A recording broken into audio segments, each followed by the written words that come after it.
എം.എൽ.എമാർ മാറി മാറി വന്നെങ്കിലും 5 പതിറ്റാണ്ട് പിന്നിട്ടിട്ടും മായാതെ ചുമരെഴുത്ത്. മണലൂർ നിയോജകമണ്ഡലം സ്ഥാനാർത്ഥിയുടെ തെരഞ്ഞെടുപ്പ് ചിഹ്നം പ്രദർശിപ്പിച്ചുകൊണ്ടുള്ള ചുമരെഴുത്ത് 5 പതിറ്റാണ്ട് പിന്നിട്ടിട്ടും മായാതെ പ്രൗഢിയോടെ നിൽക്കുന്നു. തൈക്കാട് പാലബസാർ സെന്ററിൽ കുരിശുപള്ളിയോട് ചേർന്നുള്ള കെട്ടിടത്തിന് മുകളിലാണ് ചിഹ്നമുള്ളത്. UDF സ്ഥാനാർത്ഥിയായിരുന്ന NI ദേവസിക്കുട്ടിയുടെ ചിഹ്നമായിരുന്ന പശുവും കിടാവുമാണ് ഇന്നും നിറം മങ്ങാതെ നിലകൊള്ളുന്നത്. ദേവസിക്കുട്ടി 2 തവണ ഈ ചിഹ്നത്തിൽ മത്സരിച്ചെങ്കിലും ഒരു തവണയാണ് വിജയിച്ചത്. ഒരു തവണ VM സുധീരനുമായി മത്സരിച്ച് തോൽക്കുകയും ചെയ്തു.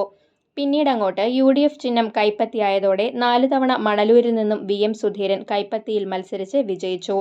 തുടർന്ന് തെക്കുനിന്നു വന്ന റോസമ്മ ചാക്കോയെയും തൃശൂരിന്റെ അങ്ങേത്തലയ്ക്കൽ നിന്നും വന്ന പോൾസൺ മാസ്റ്ററെയും മണലൂർ കൈനീട്ടി സ്വീകരിച്ചു. പോൾസൺ മാസ്റ്ററുടെ കയ്യിൽ നിന്ന് മണലൂർ തിരിച്ചുപിടിക്കാൻ നാട്ടുകാരനെ ഇറക്കിയ CPM തന്ത്രവും വിജയിച്ചു. വരുന്ന തെരഞ്ഞെടുപ്പിൽ നാട്ടുകാർ തമ്മിലാണോ പുറത്തുനിന്നു വന്നവർ തമ്മിലാണോ മത്സരം എന്ന് കണ്ടറിയാൻ ജനങ്ങൾ കാത്തിരിക്കുന്നു. എന്തായാലും തെരഞ്ഞെടുപ്പിന്റെ അങ്കത്തട്ട് മുറുകിക്കഴിഞ്ഞു. മണ്ഡലങ്ങളിലെ ബോർഡുകളെല്ലാം ബുക്കിംഗ് ചെയ്തിരിക്കുകയാണ്.